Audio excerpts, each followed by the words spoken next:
Dyshimet ndaj Vahap për plagosjen e Zylehas, sa vinë rriten. Abdulkadir e vendosur për të mbrojtur vëllain e tij, vendos të përdor dredhi për të shmangur përfshirjen direkt të Vahap. Abdulkadir gjen një njeri të jashtëm, dikë që mund të manipulohet ose që është mjaftueshëm i dëshpëruar duke u zhytur në borxhe për të marrë përsipër një krim që nuk e ka kryer. Ky person bëhet mjeti i Abdulkadir për të ndërtuar një skenë mbulimi për vëllain e tij. Ai premton shpërblim, mbrojtje për të shpëtuar të afërmit e këtij personi duke e bindur të pranojë fajin ndaj atentatit të Zylehas. Abdulkadir e nxjerr këtë person në mes të sheshit të Çokurovës, para syve të gjithë qytetarëve dhe autoriteteve. Nën presionin e kërcënimeve, burri pranon publikisht se ka qelluar Zylehan. Të gjithë të tronditur, por pranimi publik është mjaftues bindës për të mbyllur hetimet.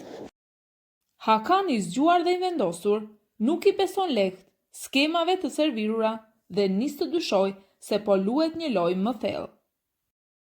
Pas disa ditësh të gjata në luftë për jetën, Zyleha më në fund është gati për të vazhduar misionin e saj. Ajo bisedon me Mehmetin se të gjithë këtë atentat e ka organizuar Hakan Gymyshoglu, por ky dyshim, sipas Mehmet, duket i pakuptimt që mbas vdekjes së Demirit, ai të organizoi atentat për të dëmtuar Zylehan.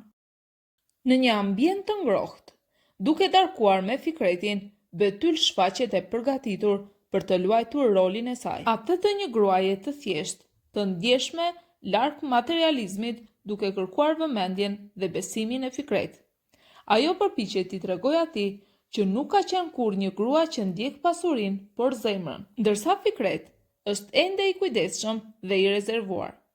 Betyl tregohet e kujdesshme dhe e përkushtuar ndaj djalit të Myzhgan, duke dashur t'i tregojë Fikretit se ajo do t'i ishte një pranim mbështetëse në jetën e tij familjare.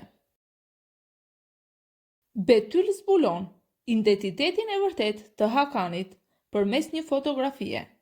Ndërsa Hamine po shikonte fotografi të vjetra, Betyl vëren një foto ku shfaqet Demiri dhe Mehmet Kara, identiteti i rem i Hakanit.